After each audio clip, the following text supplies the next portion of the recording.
Hi guys, just Tim from TJ PLD. Something new we're going to be offering here soon on our safety stop is going to be vehicle and caravan weighing and education on that and the suspension setups and stuff like that. But I just want to quickly run through how they work, how caravan weights and vehicle weights work.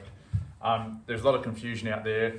Does this go there, this sort of thing. So we're just going to run through how it basically works. We're not using a specific car, but we're just going to say, I've got my patrol out there.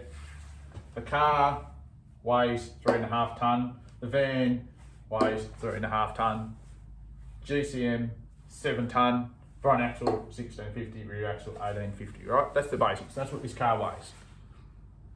So we've put the weights in here, front axle 1650, rear axle is 1850, ball weight is 350, which is actually part of the rear axle, 1575, 1575 each for the rear axles. Total weight of the car, 3.5 tonne, that's the two axles. Ball weight's 350, van weight is 3150. It's got a total of 7,000 kilos. We're perfect on weight. Bang on the dot. Just don't have a big lunch, you'll be overweight. Now, this is using an example. You've got to remember, your weights have to include you, your kids, your dog, the esky, the beer, everything, same as the van.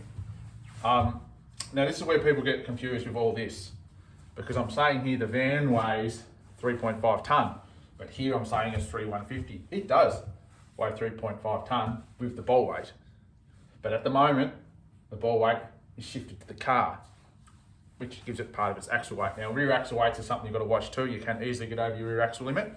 We're not going to go into that today, but that's the way you have to add it up. So driving over a public weighbridge can give you a false misconception, because generally you won't get the ball weight.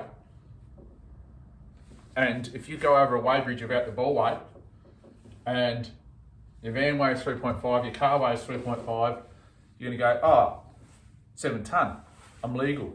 Yes, you are combined, technically legal, but some states are actually illegal, because what they'll do is they'll separate the van from the car, then they'll weigh the van, and your van will be 3,850 because the ball weight's part of the van, not part of the car. So you just got to be very careful with these things.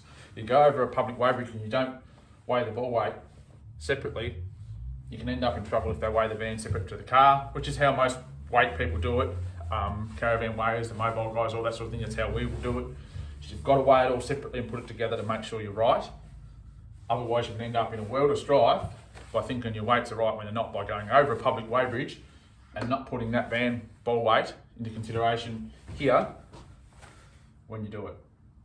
So once again, weighed separately, front axle 1650, rear 1850, ball 350, van 1575, 1575, total car weight 3.5, ball weight 350, van weight 3,150, we're at 7 tonne.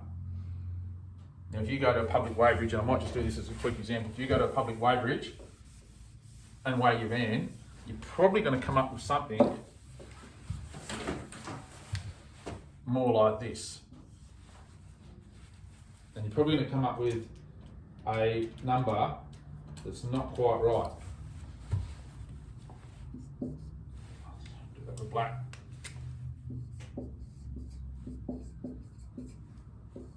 And this is where people find themselves in a lot of strife. So if you go over a public weighbridge and you don't take the van off and you just drive it over, weigh it holes, bowls, or if you weigh the car, so you put the car on the plate first, you weigh that comes at 3.5, you drive forward, you weigh the van, that comes in 3.5, you weigh 7 tonne, happy days, the car's at its legal limit, the van's at its legal limit, you're off, you're gone, you think you're right.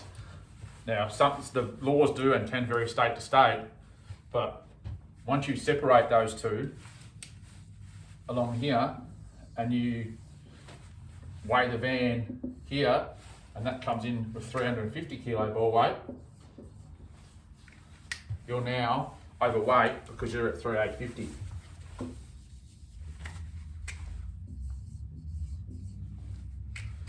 And your van's overweight on its own. So it's something you're very careful of. The ball weight doesn't disappear when you connect it to the car. It doesn't disappear. Yes, it goes onto the rear axle, but as soon as you separate that, it's back on the van. So by going over a public weighbridge, you can end up in a lot of strife.